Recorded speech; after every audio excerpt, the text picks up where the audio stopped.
Well, where's Amanda?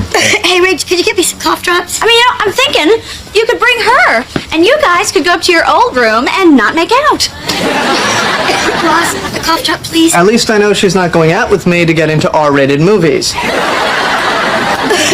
Why don't you just marry her? Oh, no, wait a minute, you can't. I'm sorry, I forgot. She's not a lesbian. See, Amanda and I have a You very... have nothing. You're not even going out. You're her babysitter.